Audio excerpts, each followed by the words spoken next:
Punches thrown at the Chiefs after they won with 0 penalties. It's the F word the NFL does not want to hear. Fixed.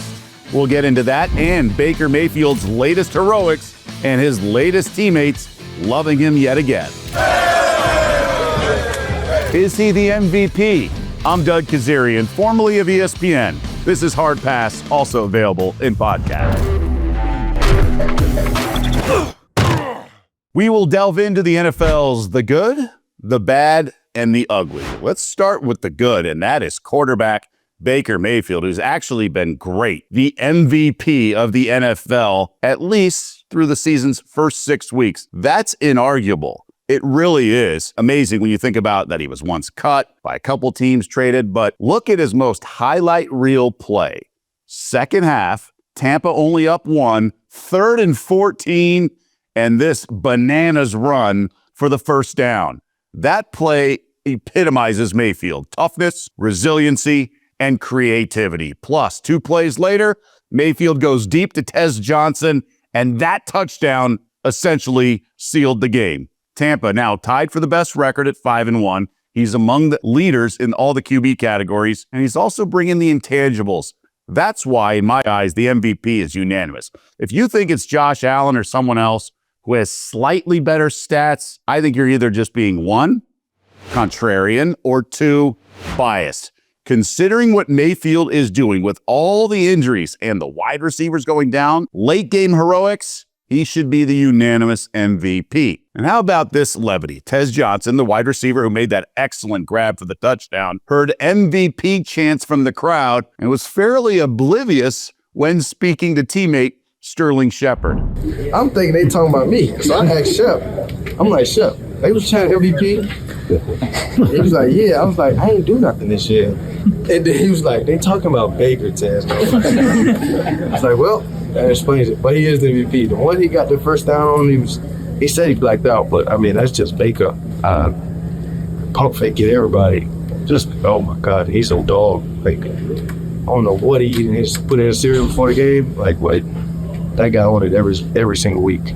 Mayfield's teammates clearly love and respect him, which is something we knew back in college 10 years ago. Remember, he transferred from Texas Tech to Oklahoma. So before he'd even played a single snap for the Sooners, he was winning them over in the spring. We need the bar.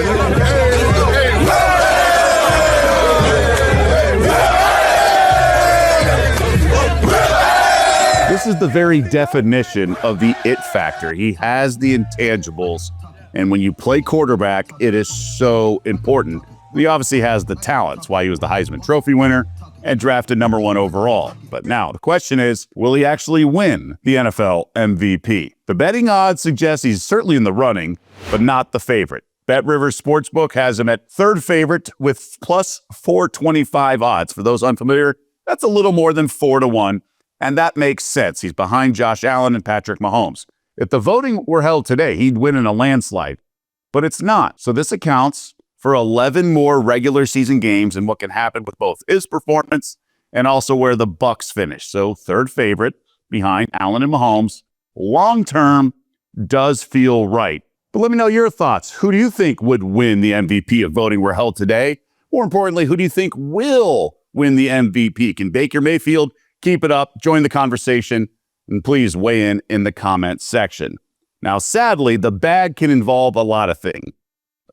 Officiating, game management by coaches such as the Jets' Aaron Glenn at the end of the first half in London. Neither team's calling timeout. Wow. And the Brits are wondering what is happening in London. And so are the American announcers.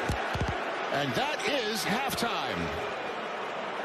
Garrett Wilson being somewhat demonstrative with his coach. He might be in way over his head, but let's settle on the Miami Dolphins, only slightly better than the 0-6 Jets. 1-5 record for a team that actually had playoff aspirations entering the season, but it just keeps unraveling. As I've always said, in any sport, you do not have an adult figure or disciplinarian coach, such as Mike Tomlin, Andy Reid, Dan Campbell, Harbaugh's, DeMeco Ryans. You're playing with fire for when things are not going well. When you have a guy who's one of the homies and keeps things light and friendly, it's wonderful when you're winning and everything's hunky-dory. But this is the downside. I think it starts with the leadership in helping articulate that for the guys, and then what we're expecting out of the guys, right? We're expecting this. Are we getting that? Are we not getting that? We have guys showing up to player-only meetings late, guys not showing up to player-only meetings. Like, there's a lot that goes into that. Tua throwing everyone under the bus, including head coach Mike McDaniel and himself. You're the quarterback. Lead. Make sure they attend the players-only meetings. Baker Mayfield would probably do that, but yes, with McDaniel, Miami seems to lack an environment of discipline and accountability. By all reports, he's an offensive wizard, but this is why some coordinators should not become head coaches, and that's a mistake the league continues to make for decades. It sets back franchises. Stop promoting really good coordinators to head coaches. Make coordinator a destination job. Pay them more if you have to, but then find the right CEO-type guy to be the head coach and do those skills. It's a different skill set in different positions. Now the ugly, and it's Sunday Night Football, but it's not just that scuffle or minor melee. It's also the Chiefs yet again getting a favorable whistle. Right or not, the NFL cannot afford these optics. The games are rigged, or Patrick Mahomes and the Chiefs get helped by refs or the league. I mention it because that's what led to that brief fight after the game. The Chiefs had 0 penalties in the game. First time that's happened in the NFL in about a year and a half. And Detroit only had 4. So in a vacuum, it's not a huge deal. The league average around 6 or so. But the game prior, Kansas City had 13 penalties on Monday Night Football. Regardless, the refs definitely missed this block in the back by Juju Smith-Schuster on Brian Branch. Ridiculous, right? This is blatant in the middle of the play, but final few minutes, so it was fresh on Branch's mind when the game ended, and thus he went after Smith-Schuster, which led to punches and everything else. I honestly don't really blame Branch, who was also fined last month for penalties, so the league's going to make him out to be the culprit, and he technically is. But I imagine it gets annoying when facing Kansas City and they get every call in a specific game.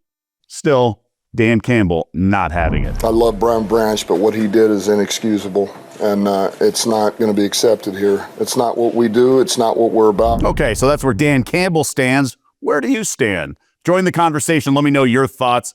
What would you have done in that situation, given the heat of the moment and emotions running high, and what Smith-Schuster had done to Branch? I said my piece. I'm going to say more, but I would love to hear your thoughts. Now, I realize the game is over, but this is a guy that hit him with a cheap shot.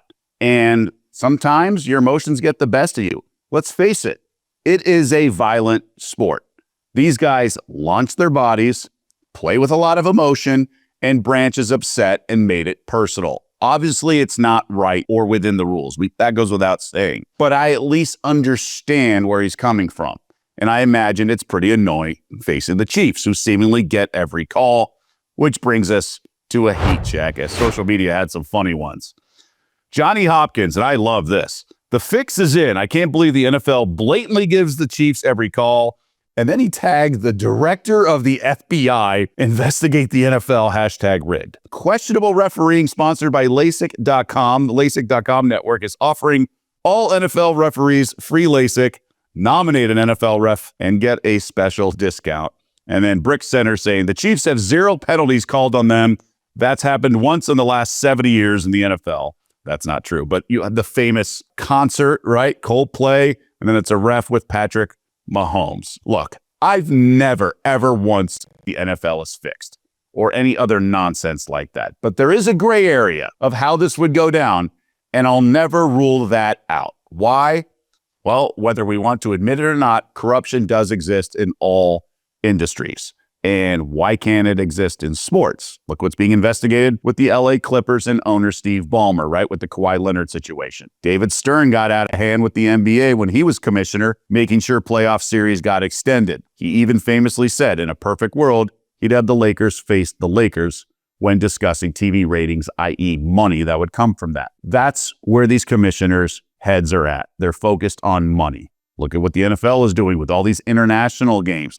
And they've also expanded to holidays. They got a taste of it during COVID where they had to delay some games. And now midweek games are going to be something around the holidays. So it's not that far-fetched to think certain teams catch breaks in certain situations when you factor in the face of the league is Patrick Mahomes and also the variable with Taylor Swift and her connection to Kansas City. I'm not a conspiracy theorist, but the NBA literally did this.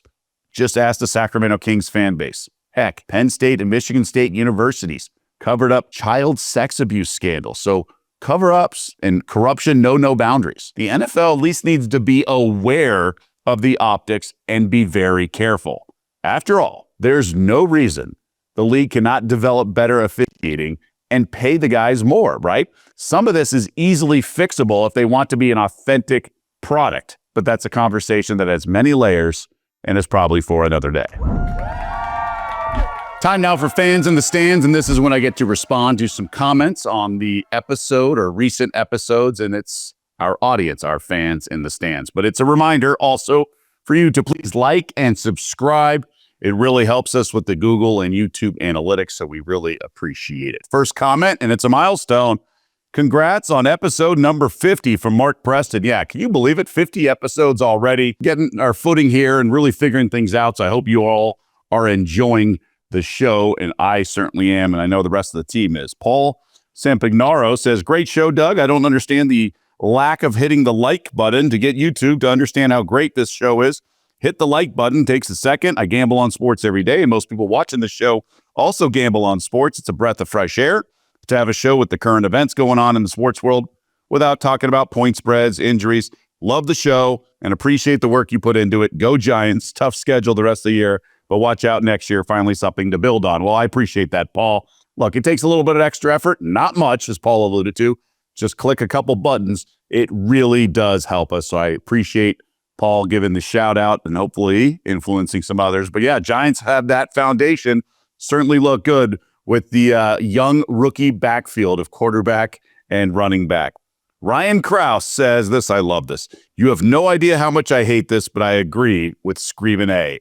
And it was about Stephen A. Smith and the episode I had about the Lakers. Stephen A. said that LeBron is stat padding, trying to convince fans out there that he is the GOAT and better than Michael Jordan. Look, in my eyes, as far as I know, the definition of stat padding is really just padding the stats for the sake of stats only. That's not what's going on with LeBron. He is still a top, 20, 25 player in the league. He's not just milking rebounds and things like that and hanging around. This is not the famous comparisons, Willie Mays with the Mets. This is not end of your career like when Akeem was with the Raptors, Patrick Ewing with the Sonics, I believe, things like that. LeBron is still an all-NBA type player. He's not an MVP, but this is not stat padding, but I love what Ryan said. He hated agreeing with Screamin' A. Stephen A's, I liked him. I like him now, but I liked him when I worked with him a couple times. But for the most part, people like to hate on him, things like that. But I just love how he said it. You have no idea how much I hate this. Very well put. All right, that's going to do it for this edition of Hard Pass. Yeah, we're past the threshold of 50 episodes. We're rolling right along. So crazy stuff, what's going on in the NFL. It was fun to break it down via the good, the bad, the ugly.